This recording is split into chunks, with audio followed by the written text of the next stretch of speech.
आज था दूसरा नवरात्रा और आज मैं अपनी फेवरेट साड़ी पहनकर हो गई थी तैयार। वैसे तो मैं ये वाली साड़ी पहनने वाली थी पहले नवरात्रे में, लेकिन पहले नवरात्रे में मौका नहीं लग पाया था क्योंकि मैं मंदिर चली गई थी मम्मी के साथ, तो मैंने सूट ही पहन लिया था।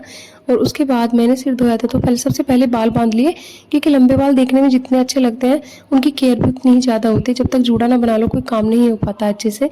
उसके बाद मैंने मंदिर को साफ़ किया, उसके मंदिर के दीपक वगैरह थे जो सब मांजे, और मैं उसके बाद पूजा की सारी तैयारी कर कर छत पर जल देने जाती हूँ, जिससे कि मतलब फिर ऊपर से आने के बाद मैं और मम्मी जोत एक साथ कर लेते हैं तो काम निपट जाता है।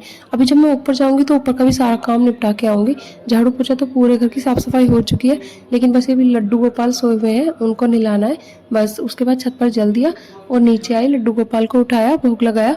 उसके बाद मैंने मौसमी का जूस बनाया अपने लिए, मम्मी के लिए और हस्बैंड के लिए।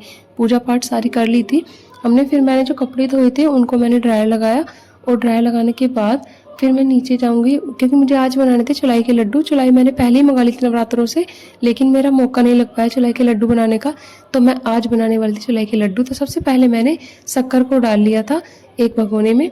आधी किलो चुलाई के लड्डू यहाँ पर मैं बना रही थी। उसके बाद मैंने उसमें डाल दिया था 1 गिलास पानी, और उसके बाद उसको अच्छे से पकने रख दिया था। जब तक ये पक रहा है, चाशनी तैयार हो रही है, तब तक मैंने चुलाई को छान कर साफ कर लिया था। और देखिए चुलाई के अंदर कितना मतलब छिलका और रेत सा जो होता है वो सब निकल गया था। उसके बाद चाशनी बनाई थी मैंने एक तार की, गाढ़ी चिपचिपी सी चाशनी बनाई थी थोड़ी। उसके बाद इसको डाला और अच्छे से मिक्स किया और इसको दबा दिया हाथ से, क्योंकि गरम गरम रहता है तभी तक इसके लड्डू बनते हैं, उसके बाद तो बिखर जाते हैं। फटाफट से बहुत जल्दी जल्दी से इसके मैंने लड्डू बनाए, और लड्डू बहुत ही जल्दी से फटाफट से लड्डू बन गए थे। साड़ी पहनकर वैसे मुझे लग रहा था मैं लड्डू बना नहीं पाऊंगी, लेकिन मैंने ये काम फटाफट से निपटा दिया। तो देखिए बढ़िया से लड्डू बनकर तैयार हो गए थे।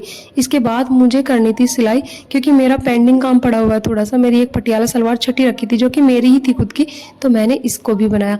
इसकी मोहरी मैंने कुछ इस तरीके की बनाई थी, मुझे इसी तरीके की चौड़ी मोहरी वाली सलवार पसंद है। रात को डिनर में मैंने अपने लिए बनाई थी कचौरी दही के साथ।